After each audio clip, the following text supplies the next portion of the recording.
नमस्कार, आप देख रहे हैं पर्वत जन डिजिटल। आपके साथ मैं हूं मीनाक्षी साहब। इस वक्त मैं मौजूद हूं प्रदेश कार्यालय कांग्रेस में और यहां आने का मकसद ये है कि यूके SSSC से लेकर कई सारी चीजें सामने आई हैं। अब ऐसे में बड़ी अपडेट आई है कि एसटीएफ द्वारा एक ओएसडी को पूछताछ के लिए बुलाया जाता है, जिसको गवर्नमेंट का एविडेंस के तौर पर कोर्ट में पेश किया जाएगा। अब बड़ी बात है, बड़ा सवाल है, क्योंकि 2016 में जब ये यूके SSSC धांधली मामला हुआ था, उस समय कांग्रेस की सरकार थी, तो ऐसे में सवाल उठने लाजमी है, क्या ओएसडी कांग्रेस के हैं या ओएसडी जिनको अभी बुलाया गया है वो टीएसआर गवर्नमेंट के टाइम पे उनके ओएसडी हैं या तीरथ सिंह रावत के ओएसडी हैं? कौन है वो ओएसडी, किसकी सरकार के वो ओएसडी हैं? तो ऐसे तमाम सवालों के जवाब लेने के लिए इस वक्त मैं मौजूद हूँ कांग्रेस भवन में। मैं भी जानने की कोशिश कर रही हूँ आखिर वो ओएसडी कौन है जिसको अभी पूछताछ के लिए एसटीएफ ने अपने पास बुलाया हुआ है। और मैं आए हैं, मेरे साथ यहाँ पर गरिमा दसौनी जी है। नमस्कार मैम। मैम, यूके SSSC में आज एक नई अपडेट ये है कि अध्यक्ष बन गए हैं गणेश मर्तोलिया जी, कैसे देख रहे हैं आप इसे?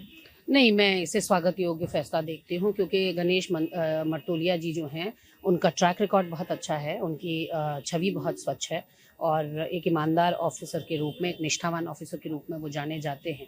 और अभी तो शुरुआत है, बाकी सब तो भविष्य के गर्भ में है, क्योंकि ऐसा ही कुछ जिन लोगों ने पुराने अध्यक्षों को बैठाया होगा, यही कुछ सोचकर बैठाया होगा, लेकिन उन सब प्रकरणों की पुनरावृत्ति ना हो। उत्तराखंड के हित में मैं ईश्वर से यही कामना करना चाहती हूँ कि मर्तोलिया जी शुभ हों अधीनस्थ सेवा चयन आयोग के अध्यक्ष के रूप में, क्योंकि ये देखिए बहुत बड़ा इशू है उत्तराखंड में बेरोजगारी का।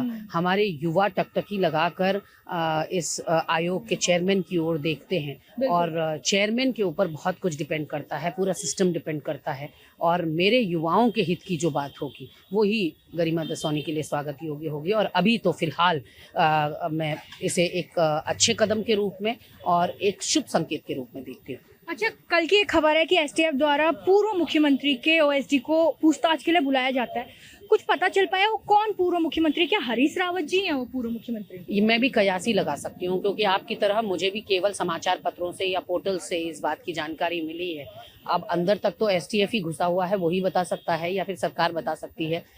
जो लोग इस पूरे सिस्टम में हैं वो बता सकते हैं कि कौन पूर्व मुख्यमंत्री हैं, कौन ओएसडी हैं। लेकिन मुझे लगता है कि कुहासे के बादल छटने चाहिए, क्योंकि जिस तरह से सारे ही ओएसडीज को एक ही नज़र से देखा जा रहा है वो भी ठीक नहीं है। अच्छा, जैसे पूर्व मुख्यमंत्री की बात करें, जो ये अभी भर्ती घोटाले की बात करें, 2016 की बात है, उस समय कांग्रेस की गवर्नमेंट थी, यानी हरीश रावत जी थे, तो कहीं ना कहीं अब ये सुनने में आ रहा है कि ओएसडी भी उन्हीं के हैं, धांधली को उनके साथ जोड़ा जा रहा है।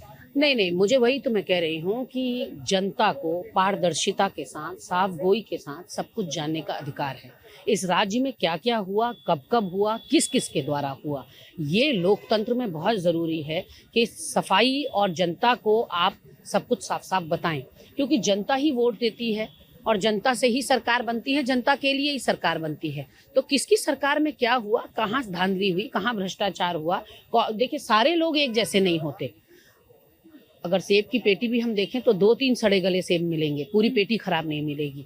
तो उसी तरह से यहाँ क्या हो रहा है कि जितने ओएसडी, चाहे वो तीरथ सिंह जी के समय पर हो, चाहे त्रिवेंद्र जी के समय पर हो, चाहे खंडूरी जी के समय पर हो, चाहे निशंक जी के हों, चाहे रावत जी के हों, चाहे एनडी तिवारी जी के हों, अब वो सारे ओएसडीज के ऊपर एक बहुत बड़ा प्रश्न चिन्ह लग गया है और सब लोगों के लिए बहुत मुश्किल हो गया है।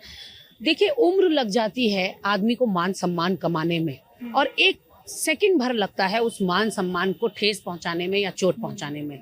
तो जो आदमी ने जीवन भर जिसका अर्जन किया होता है, जिसको कमाया होता है, उस मान सम्मान और उस प्रतिष्ठा का सवाल है कि सारे ओएसडी तो खराब नहीं हो सकते। वो एक आध ओएसडी जिन्होंने किया इस तरह का धांधली की, भ्रष्टाचार किया, उनको अगर आप सामने ले आएंगे तो मुझे लगता है कि बाकियों पर से सवालिया निशान हट जाएगा।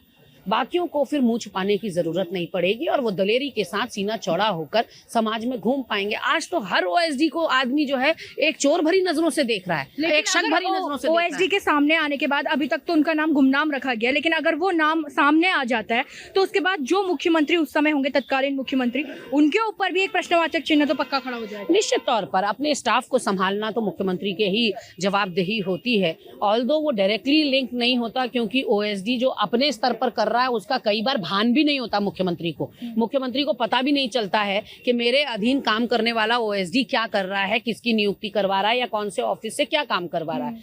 लेकिन अल्टीमेट रिस्पॉन्सिबिलिटी उसकी हो जाती है। अगर डायरेक्ट रिस्पॉन्सिबिलिटी नहीं भी बनती है तो अल्टीमेट रिस्पॉन्सिबिलिटी, जैसे उदाहरण के तौर पर अगर किसी स्कूल में किसी बच्चे के साथ कुछ अनैतिक हो जाता है तो भले ही प्रिंसिपल इन्वॉल्व ना हो लेकिन जवाबदेही प्रिंसिपल की जरूर हो जाती है, क्योंकि वो बच्चा वहां पढ़ रहा था। उसी तरह से क्योंकि आपका स्टाफ है इसलिए इनडायरेक्टली आप भी उसके लिए उतने ही जिम्मेदार और जवाबदेह होते हैं कि आपने अपने स्टाफ को पहले से ही ब्रीफिंग क्यों नहीं देकर रखी, उनकी नकेल कसकर क्यों नहीं रखी, आपने मॉनिटरिंग क्यों नहीं करी, आपने सुपरविजन क्यों नहीं करा कि आपका स्टाफ क्या क्या कर रहा है। ये आपकी एडमिनिस्ट्रेटिव क्वालिटी बताता है। अगर आपके स्टाफ के अंदर कुछ ऐसे मोल्स हैं, कुछ ऐसे विभीषण हैं, तो उनको चिन्हित करना, उनको पहचानना भी मुख्यमंत्री का ही काम था।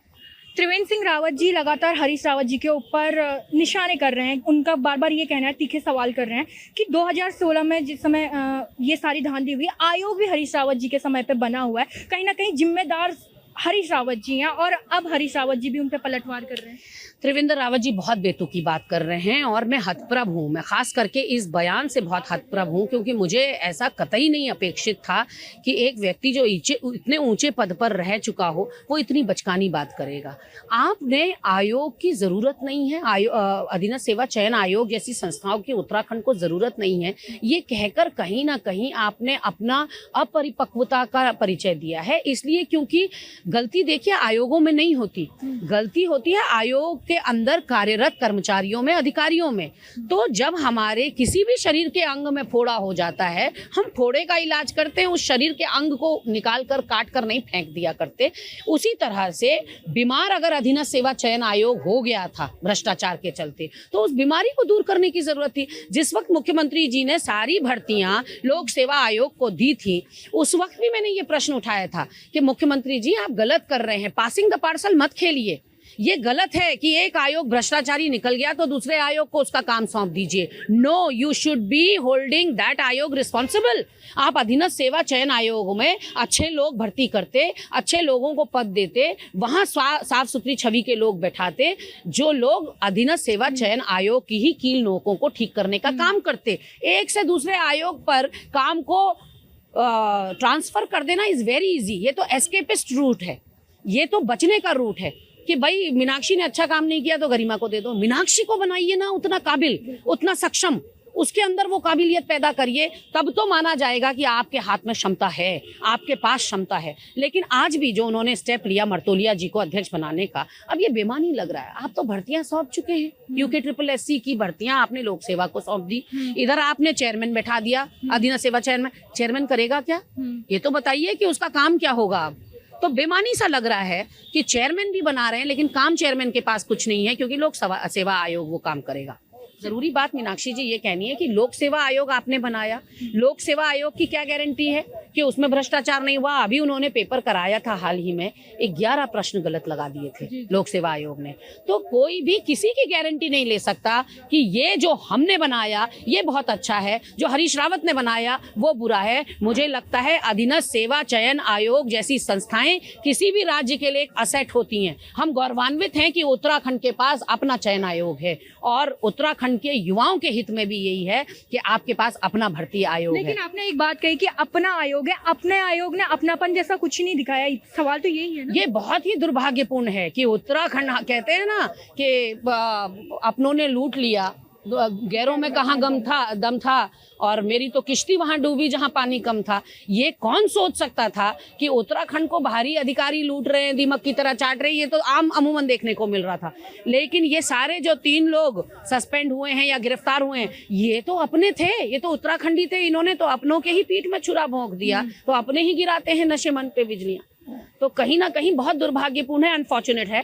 पर जैसा कि मैंने कहा अब मीनाक्षी, कि अगर एक बाबा या एक संत गलत निकलता है तो संतों पर से हमारी आस्था नहीं डगमगाती, हम फिर भी उनका आशीर्वाद लेते हैं। वैसे ही अगर 3-4 हमारे लोग भ्रष्टाचारी निकल भी गए, धांधली वाले निकल भी गए, तो सबको उसी एक ही तौल में माप देना ये कहीं का न्याय नहीं होगा। इस समाज में अच्छे लोग भी हैं और भरोसे पर ही दुनिया टिकी है। हमें भरोसा रखना होगा कि आगे भविष्य में जो होगा अच्छा होगा। चलिए, तो इसी सवाल के साथ कि ओएसडी कौन है, यूके ट्रिपल एससी में जिनका नाम अब सामने आ रहा है कि पूर्व मुख्यमंत्री, क्योंकि अभी नाम सामने नहीं आया तो फलाना मुख्यमंत्री के फलाना ओएसडी से पूछताछ की जा रही है। आखिर क्या पूछताछ की गई है, ऐसा क्या सामने आया है जो कि उन्हें सरकारी एविडेंस के तौर पर पेश किया जाएगा, सरकारी एविडेंस उनको बनाया जाएगा, कोर्ट में उन्हें पेश किया जाएगा। अब ये तमाम सवाल हैं, क्योंकि इसके बाद उस मुख्यमंत्री पर भी सवाल उठना तय है। तो फिलहाल अभी मेरे साथ इतना ही। आप देख रहे थे अपना परवत जर्नलिस्ट।